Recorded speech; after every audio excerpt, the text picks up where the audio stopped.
ఆధ్వర్యంలో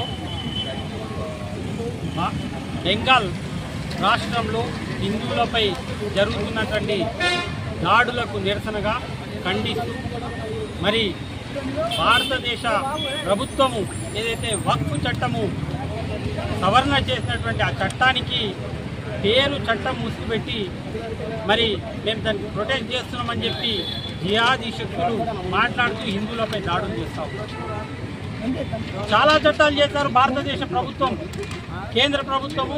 ట్రిపుల్ తలాక్ కావచ్చు, 370 ఆర్టికల్ కావచ్చు, మరి ఏదైతే కింది స్థాయి ప్రజలకు అనుగుణంగా చట్టాలు చేస్తూ ముందుకు వెళ్తుంటే మరి ఈరోజు జిహాదీ శక్తులు మరి ఏదైతే వక్ఫ్ చట్టంలో ఉన్నటువంటి లొసుగులను బయట పెడుతున్నటువంటి కేంద్ర ప్రభుత్వానికి, భారతదేశ ప్రభుత్వానికి మరి వాళ్ళు ఏమంటే మా యొక్క ఆస్తులు ఎక్కడ దొంగల యొక్క ఆస్తులు బయటపడితే మేము రాజకీయంగా ఉనికి కోల్పోతామని చెప్పేసి ఈరోజు దానికి కాంగ్రెస్ పార్టీ కావచ్చు, అక్కడ తృణమూల్ కాంగ్రెస్ కావచ్చు, మరి మిగతా ఏదైతే లౌకిక పార్టీలని చెప్పేది అన్ని పార్టీలు ఏవేవైతే ఉన్నాయో మరి ఈరోజు వక్ఫ్ చట్టానికి విరుద్ధంగా ఏదైతే వాటికి ఓటే లోక్సభలో ఓటైనటువంటి, రాజ్యసభలో ఓటైనటువంటి ప్రతి పార్టీని కూడా మద్దతు తెలుపుతూ హిందువుల మీద దాడులు చేస్తూ ఉన్నాం.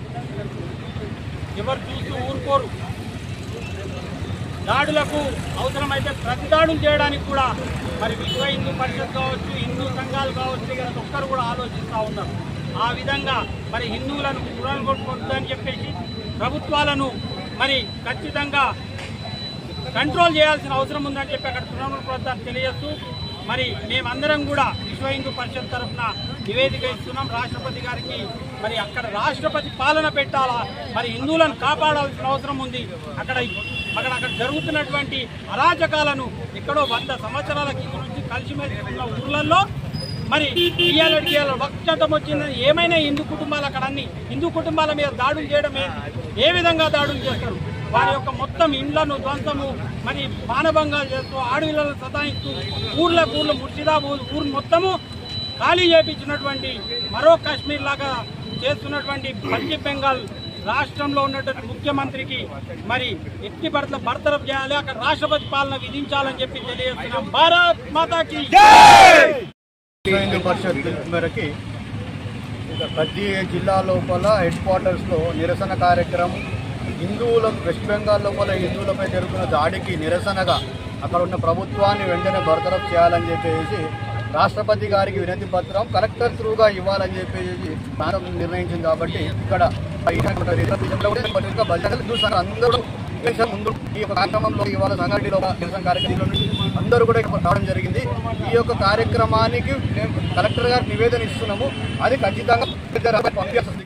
పశ్చిమ బెంగాల్ లోపల మమతా బెనర్జీ బేగం ఆమె ఈరోజు ఏంటంటే హిందువుల ఇల్లు ఖాళీ చేయాలి, హిందువులు వెళ్ళిపోవాలి అని చొరబాటుదారుల ముస్లింలకు అండగా ఉంటే వల్ల హిందువులపై దాడి జరిగిన ఏమి మాట్లాడలేని అసమర్థ ముఖ్యమంత్రి వల్ల దేశంలో మమతా బేగంగా ఆమె పేరుగాంచింది. అక్కడ సేవా కార్యక్రమాలు చేస్తామని చెప్పేసి బెంగాల్ లోపల అనేక సంస్థలు వచ్చాయి. ఈ 4 జిల్లాల లోపల ఈ జిహాద్ ముఘల్ రకరకాల దాడులు చేసినారు. ఒక స్వయం సేవక కుటుంబం భార్య 8 నెలల ప్రెగ్నెన్సీ, 6 సంవత్సరాల కొడుకు కుటుంబాన్ని మొత్తం చంపేయడం జరిగింది.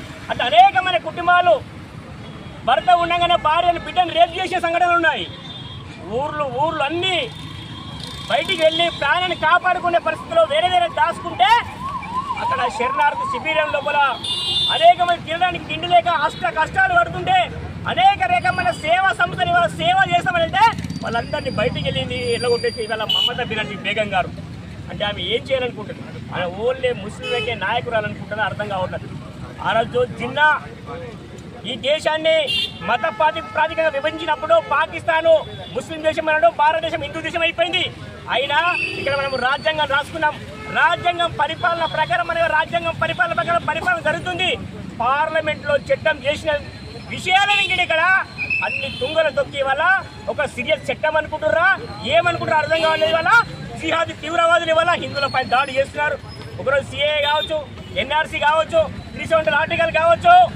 ఈరోజు వాక్ చట్టం ఇవాళ ఏంది? వాక్ చట్టం ఏంది పరిస్థితి? వల్ల Hindu temple lands, government lands, హిందువుల భూములు అన్ని కబ్జా అయిపోయిన లక్షలాది ఎకరాలు వీళ్ళ తాత ఎవరిచ్చాడని చెప్పేసి అందరు కబ్జా చేసి పడేశారు. ఇవాళ దాని గురించి ఇవాళ గవర్నమెంట్ పార్లమెంట్ సవరణ చేస్తే ఇవాళ ఏదో ఒకప్పుడు హిజాబ్ పేరుతోటి, ఇవాళ వాక్ చట్టం పేరుతోటి ఇవాళ హిందువులపై దాడి చేయాలి, హిందువుల సంపాదనే ఒక దురాలోచనతో ఇవాళ జరుగుతున్న దాడి మాత్రమే. ప్రతి